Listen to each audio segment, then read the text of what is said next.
दिसंबर का महीना था। ठंडी की सर्द जैसे हर गरीब की छत और सपनों दोनों को जमा रखते। लेकिन उस दिन मौसम कुछ अलग ही दस्तक देने वाला था। रात के 8 बज चुके थे। आसमान पर घने बादल छाए थे, मानो किसी मुसीबत की आहट हो। हवा में धुएं की महक, टूटी छत से टपकता पानी। सीमा चूल्हे पर दाल हिला रही थी और शैलेन चुपचाप बाहर देख रहा था, गहरी सांसें लेते हुए।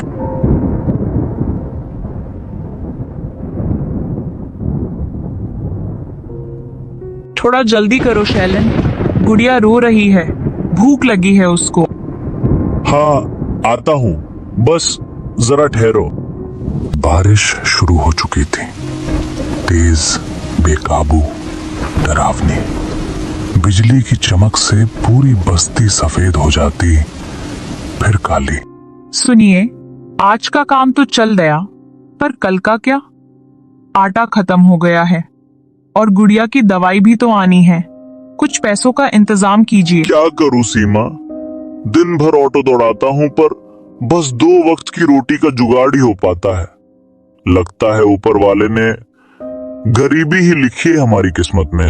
झोपड़ी में एक अजीब सी खामोशी छा गई। ऊपर से टप टप बारिश छत से होकर सीधे चूल्हे पर टपक रही थी। कभी कभी लगता है इस गरीबी से तो मौत ही अच्छी। ऐसी बातें मत करो, सब ठीक होगा, एक ना एक दिन जरूर होगा। शैलेन ने छाता उठाया। सीमा पीछे पीछे आई। बाहर इतनी बारिश हो रही है, कहाँ जा रहे हो? मन सही नहीं है, थोड़ा बाहर जा रहा हूँ, बस थोड़ी देर में आ जाऊंगा। आज अमावस की रात है, आज मत जाओ, अच्छा नहीं लग रहा। अरे सीमा, बस जा रहा हूँ, वापस आ जाऊंगा, तुम चिंता मत करो। शैलेन तेज बारिश में बाहर चला गया। गांव के बाहर रामू काका की चाय की दुकान थी। चूल्हे पर चाय उबल रही थी। लैंप की पीली रोशनी बारिश में कांप रही थी। अरे शैलन बेटा, आज बड़े दिनों बाद दिखे, आओ बैठो।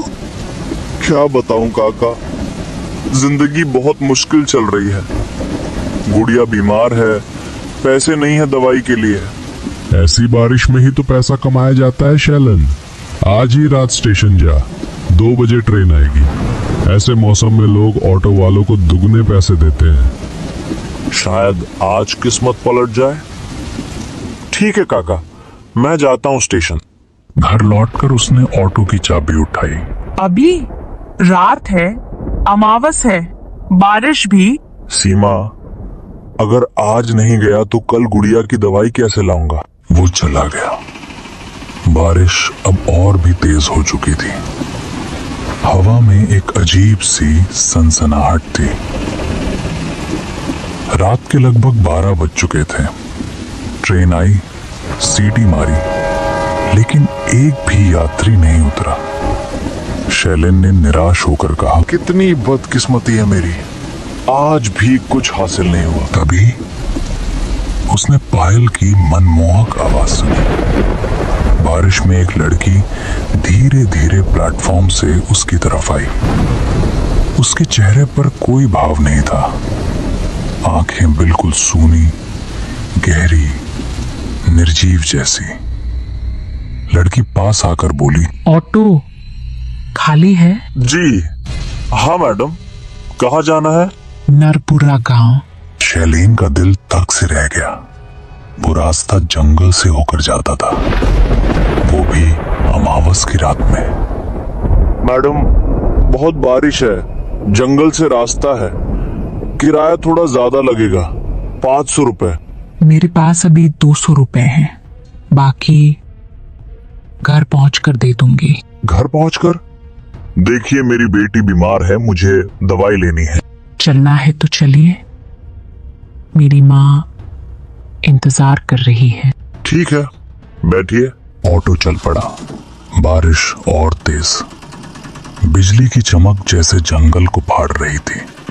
लड़की पीछे बैठी थी, पूरी तरह शांत। बिना हिले, बिना बोले। शैलेन के गले में अजीब सी घुटन थी, जैसे कुछ गलत होने वाला हो। जंगल का रास्ता शुरू हुआ। अंधेरा, कीचड़, पेड़ों के साए। तभी अचानक एक जोरदार बिजली चमकी और शैलेन को लगा सड़क किनारे कोई खड़ा है। पर जब उसने दोबारा देखा, वहां कुछ नहीं था। उसने कांपते हुए कहा, मैडम, आपने देखा क्या? वो कोई खड़ा था वहां। कभी कभी जो दिखता है वो होता नहीं, और जो होता है वो दिखता नहीं। शैलेन का दिल धक धक कर रहा था। अचानक एक काली लंबी परछाई सड़क के बीच खड़ी दिखी। परछाई इतनी लंबी, इतनी पतली, मानो इंसान हो ही ना। शैलेन ने ब्रेक मारा। ऑटो झटका खाकर रुका। ये क्या था? मैडम, आपने देखा क्या? लड़की पहले की तरह चुपचाप बैठी रही। उसकी सांस तक नहीं चल रही थी, जैसे वो जीवित हो ही ना। अचानक उसने धीमे से कहा, चलते रहिए, यहाँ रुकना ठीक नहीं है। शैलेन ने डर के मारे ऑटो फिर स्टार्ट किया।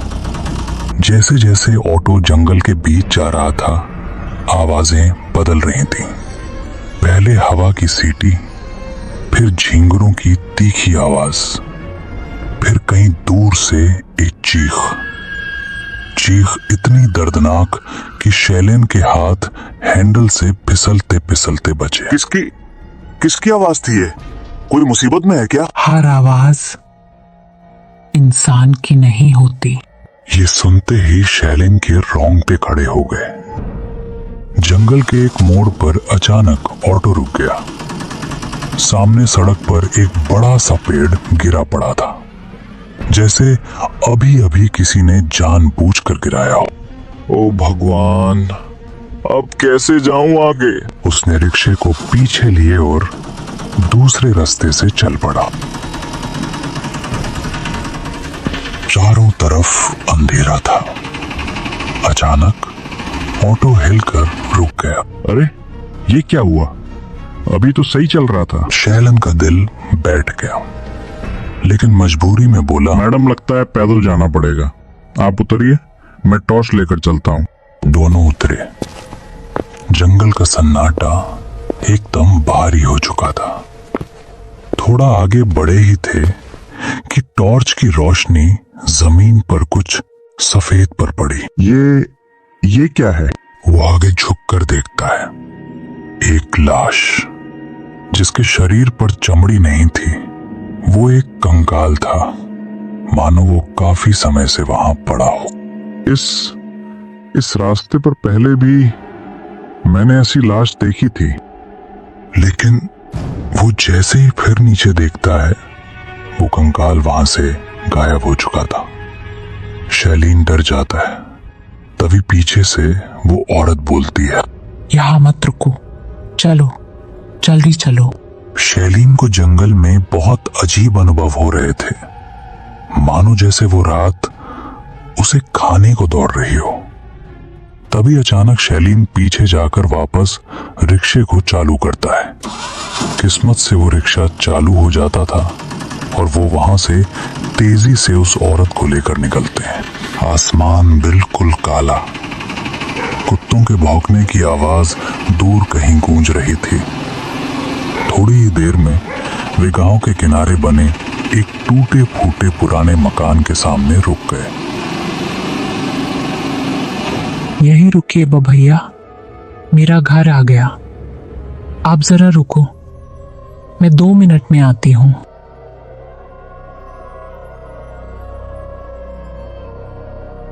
वो बिना पीछे देखे तेजी से अंदर चली गई और शैलिन बारिश की हल्की बूंदों में उस बंद दरवाजे को घूरता रहा।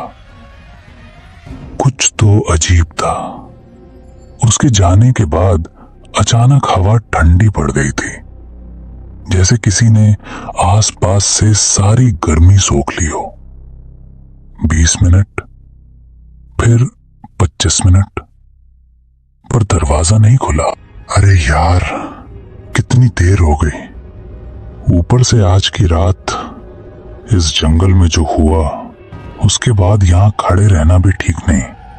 चलो मैं ही देख लेता हूं, कहीं सो तो नहीं गई अंदर। अरे मैडम जी, कोई है अंदर? मेरे पैसे दे दीजिए, मुझे घर जाना है, बेटी की दवाई लेनी है। दरवाजा थोड़ी सी आवाज के साथ खुला और उसमें से एक बूढ़ी औरत बाहर निकली। उसका चेहरा झुर्रियों से भरा, आंखें लाल और सूजी हुई, जैसे अभी अभी रो कर आई हो। क्या हुआ बेटा, कौन हो तुम? इस अमावस की रात में यहाँ क्या कर रहे हो? माँ जी, मुझे मेरे पैसे दे दीजिए, मैं जाने की जल्दी में हूँ। पैसे? कौन से पैसे बेटा? माँ जी, एक लड़की मेरे ऑटो में बैठकर स्टेशन से यहीं आई थी। उसने ब्राउन रंग का सूट पहना था। उसी ने कहा 2 मिनट में आती हूँ, शायद आपकी बेटी होगी।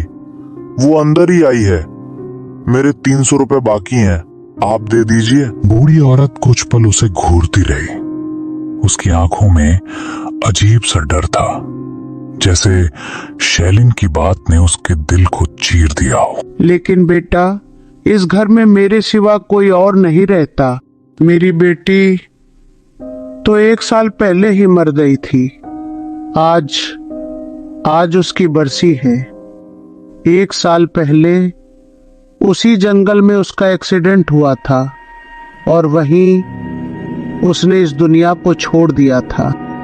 पर माँ जी, वो लड़की, वो तो इसी घर के अंदर गई थी, उन्हीं कपड़ों में, उसी पायल की आवाज के साथ। यहाँ कोई नहीं आया बेटा। 1 मिनट, मैं तुम्हें अपनी बेटी की फोटो दिखाती हूँ। ये देखो बेटा, ये मेरी बेटी है और अब वो इस दुनिया में नहीं है। शैलिन ने तस्वीर को देखा और उसकी टांगें वहीं कांप गईं। तस्वीर में वही लड़की थी। नहीं, ये कैसे हो सकता है? मैंने उसे देखा था, वो तो जिंदा थी। डर ने उसका पूरा शरीर जकड़ लिया। वो लड़खड़ाते हुए भागा। जब वो अपने ऑटो के पास पहुंचा, उसकी रीढ़ में झंझनाहट दौड़ गई। सीट पर 300 रुपए साफ साफ पड़े थे, वही 300 जो उस लड़की ने देने का वादा किया था। अब सब कुछ साफ था, बहुत साफ। वो इंसान नहीं थी। शैलिन ने कांपते हाथों से पैसे उठाए, ऑटो स्टार्ट किया और जान बचाने की तरह तेज बारिश में गांव की ओर भागा। और अगली सुबह वो अपने ही गांव के मंदिर के बाहर बेहोश पड़ा मिला। अरे ये तो शैलिन है, पर ये यहाँ क्यों पला है? क्या हुआ इसे? शैलिन भाई उठ। शैलिन अचानक घबरा कर उठ बैठा। मैं कहाँ हूं? क्या हुआ था मुझे? उस जंगल में मत जाना, वो औरत अभी भी वहीं है, वो सवारी करती है। उसकी आवाज कांप रही थी और गांव वालों की रूहें भी। बरसात की वो रात शैलिन कभी नहीं भूल पाया और उस जंगल के रास्ते पर रात में फिर कभी कोई भी नहीं गया।